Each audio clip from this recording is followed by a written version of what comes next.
The first step to coding our Mad Libs program is we're going to create a new file. And there's a couple ways you could do it. You can press the File button at the top of your menu bar and say New. Right? The way that I like to do it is I like to hold down Control and then click on this folder, the project folder variables, and then say New Python file. And of course, if you're on a Windows machine, you would right-click on the variables folder. And here I'm going to say Mad Libs. Okay, so we have our Mad Libs program. And the first thing that you need to do, let's go ahead and write it in comments. Right? So the first thing that we need to do is to ask the user for inputs. Right? And that would be asking for the different parts of speech in our story. After we do that, then we're going to need to print out the story using string concatenation. Okay. And I guess the very first task that we would need to do is to actually write the story. That's something that you're going to need to do. What I'm going to do instead is I am going to use the story that was given to us here in this example. Okay, vacations. Okay, so I don't need to write the story, so I'm not going to do that. But I do need to ask the user for inputs. So how do we ask the user for inputs? Well, we know how to do that. We can do something similar to this, right? And what is this? This is variable is equal to whatever the user types in on the keyboard. And that's what we're going to use to ask our user for inputs. So if we take a look at our example here, we can see that our first word is an adjective. Okay, so that means I want the user to enter in a describing word. So it's going to be something like word_1 is equal to input, enter an adjective, like that.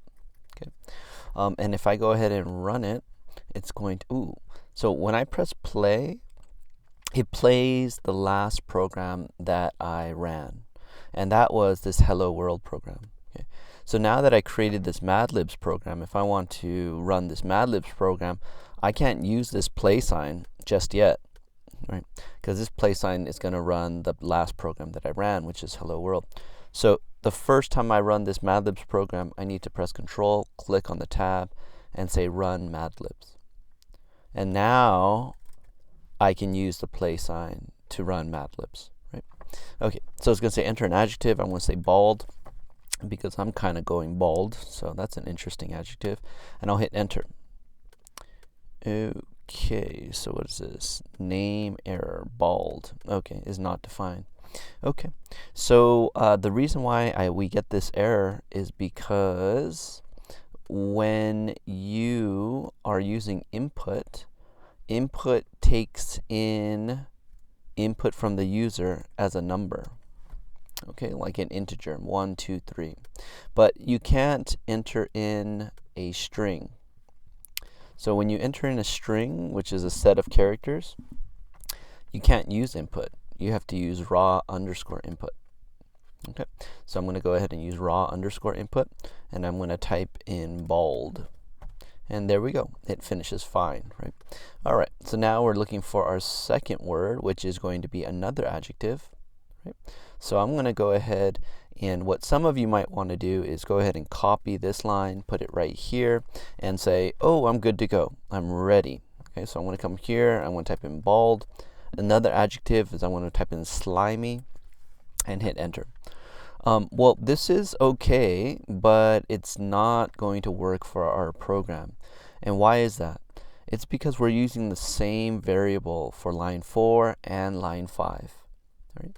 So when we do that, what you're doing is you're saying, okay, the bald is going to go into the first variable, and the slimy word is going to go into the first variable also.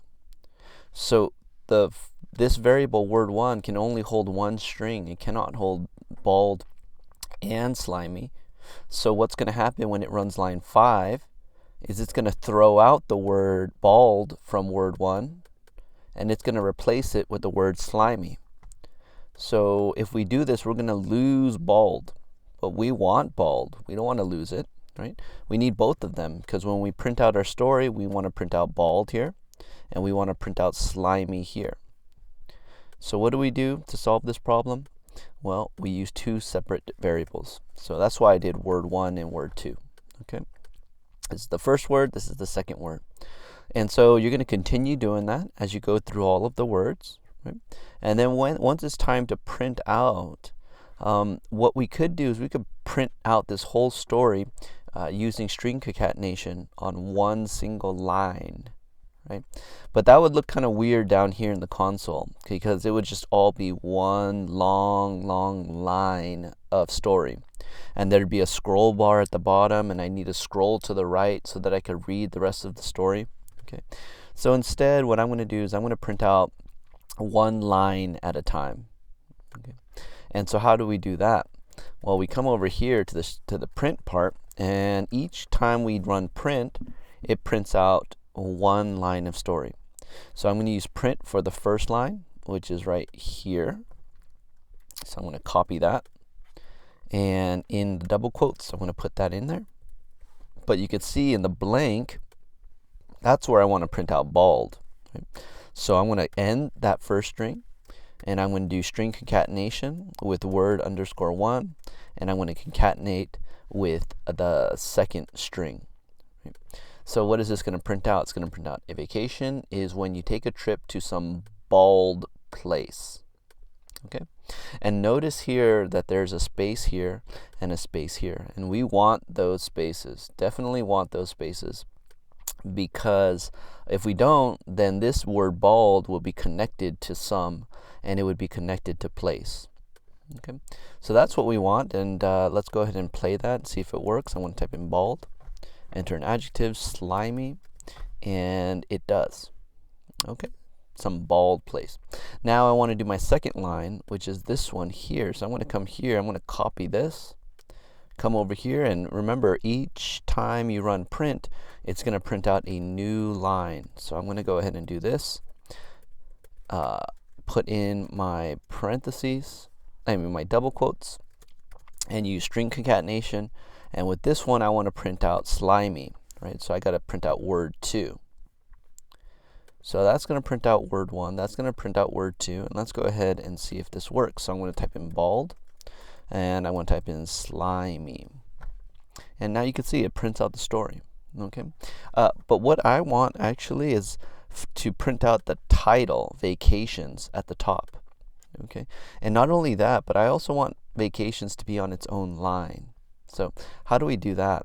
Well, we're going to come here, and we're going to print out vacations, which is the title of the story.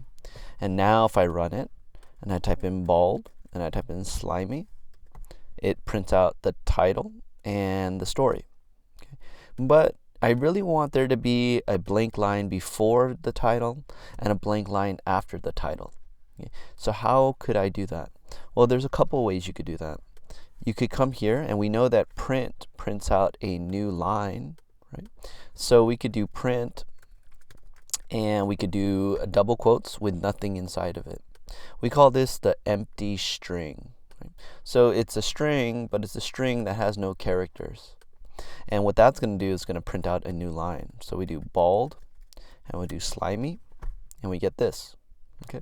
So you could do that there, and then we can copy that, put one here, and we can try it again, bald and slimy, and we get this. It looks a lot better. Okay, that's one way to do it. I feel like a better way to do it, an easier way to do it, that requires less typing in of code, less characters you need to type in, is this way. So right before vacations, we could do a \n. And what does a \n stand for? It stands for new line. And what is a new line? It's a return, right? Or a blank line. That's a new line. Okay. So if I put \n before vacations, it's going to make sure that there is a return there, or a new line in front of vacations. So I come over here and I say bald, I say slimy, and I still get my blank line there. Okay, so I want one after as well. So I can come here to the end and I could do \n. I can also instead come here and do my \n. Right? So you could do \n wherever you want. And let me go ahead and save that and run it. And let me show you that it actually does work. We could do bald and slimy, and it works, right? And in programming, shorter is always better. Okay, so this \n is shorter than typing in print with 2 double quotes, right? This takes 2 characters for the programmer to type in. This one takes like 8 or 9 characters for the programmer to type in. So this way is better than this way. Okay, so I'm going to use the \n. And that's how you can put this all together. So remember, the process is write the story first. The story shouldn't be extremely long. It should be about this length. Right? And once you do, you need to choose which words you're going to take out, noting their part of speech. Then when you go to program it, you need to ask them for all of the words that you want, of course using raw input instead of regular input, because regular input takes in the input as a integer, as a number, but raw input will take it in as a string. Okay, so we want to use raw input. And then we go ahead and print everything out using string concatenation and different calls to print. So that's an outline of how you get this done, and I guess the next challenge task will be to write your own Mad Libs program and program your own Mad Libs program.